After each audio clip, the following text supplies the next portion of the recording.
with highest honors.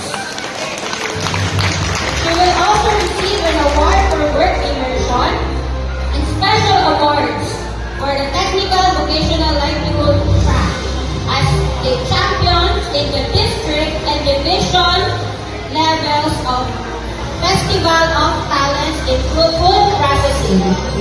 Also, she is a regional qualifier during the Regional Festival of Talents Food Processing. Wala akong naranasan mo na rin. Isa. The General Academic Strand Advisor, Ma'am Melody Grace Pasico Pamo. Alcantara Jomar Valdez.